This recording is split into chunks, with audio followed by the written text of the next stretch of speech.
pretty much impossible to like not do something musically when you're home. It'll kill you. Like you feel so useless if you're not constantly putting yourself forward and creating something.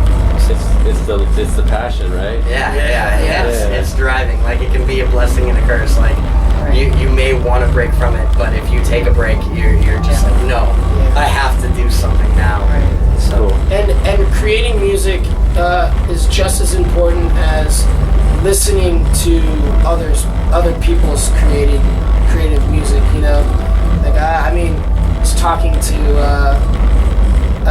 one of the guys from Finch, and he was naming off bands that I've never even heard of, and now I have my homework. You know what I mean? Like, right.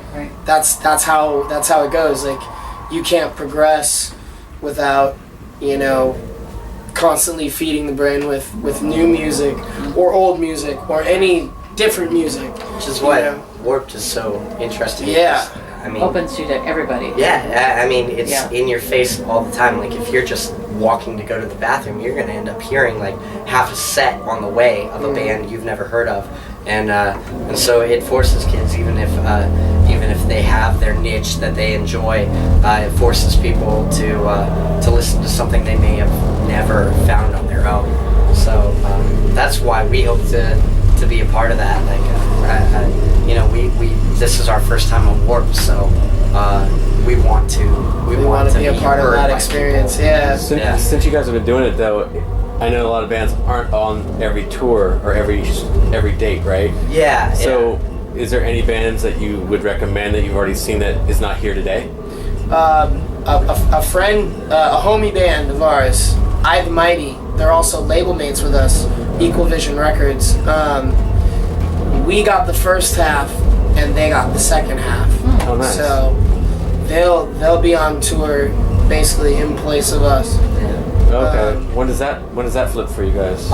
In New Jersey, we're gonna pick up, and we're gonna go ahead home, and they're gonna pick it up. Oh, nice. Yeah, it's cool. They're actually here today. Oh, really? Hanging out. They're just checking everything out. They're getting a preview of what they're in store. Cool. Are you guys gonna do a day where you just kind of hang out then when you don't perform? We would love to. It's hard to say. I mean, most of the days off we have are like brutal drives. So most of the time. Yeah. Okay, I gotta ask you. Home is where? Sacramento. Yeah. Oh, y'all Not right that far. here. Yeah. Yeah, we're 2 hours away right now. Yeah. I think, You can taste it, right? Exactly. So let me ask you this. Well, you're gonna perform Sacramento too, right? Wheatland, so right outside. Right near. Yeah. Okay. Yeah. That would be their date. How was it growing up in Sac? Oh, dude. Deftones, Cake, Oleander. Yeah. There's Simon Says, like all these old bands that I got to be like front row, like even smaller bands like Low Flying Owls and Call Me Ishmael. They like Mr. Metaphor, like dude, like the Sacramento scene has had talent for years. We're just a sliver of that, It's interesting because you're exposed. Papa Roach is from there. Yeah. Fucking Die Trying was on Epic Records.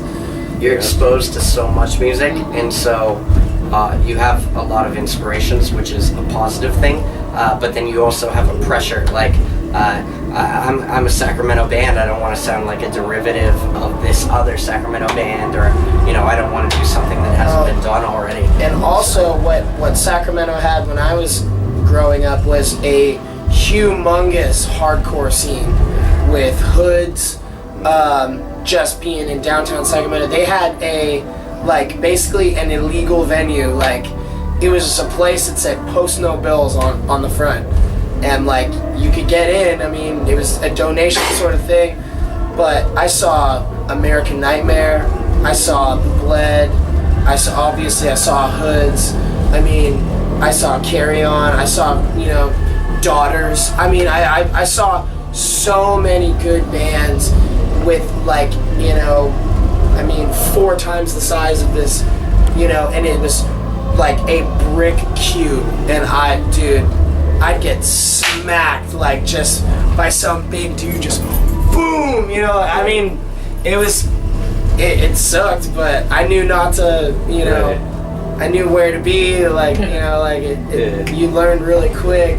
The shows weren't glamorous. They were sweat and blood. Yeah, and and tears, it was, just like, and there, you know, I just remember like kids just dogpiling to sing the lyrics and shit, and you know. That's an interesting question though, because I grew up with all that too, and I've had my nose broken one. It's crazy, but nowadays they're so against it. So Yeah. don't you think it kind of like, I'll just say it, like fucks up everything? Like when you go to the band, don't I you like mean, want to see it?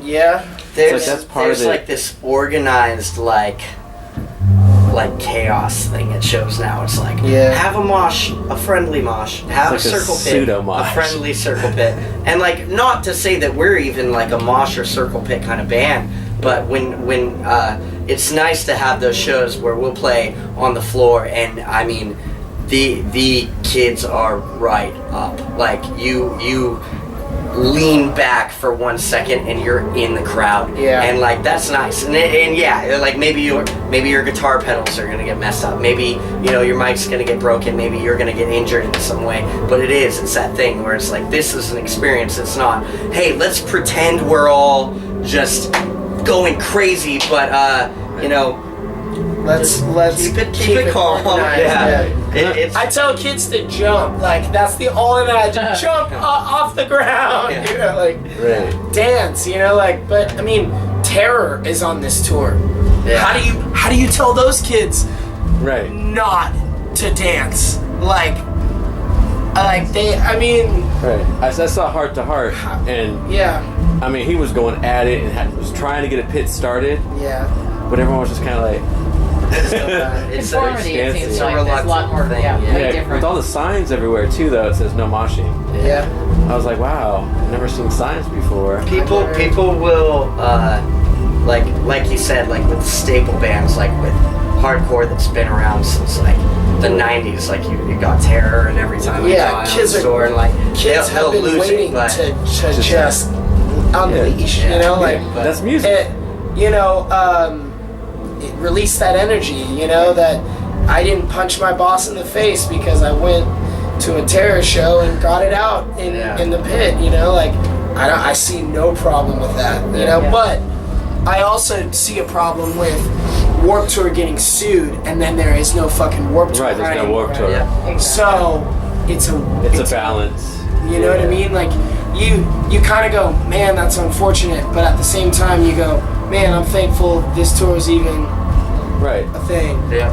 You know, we get to be a part of it.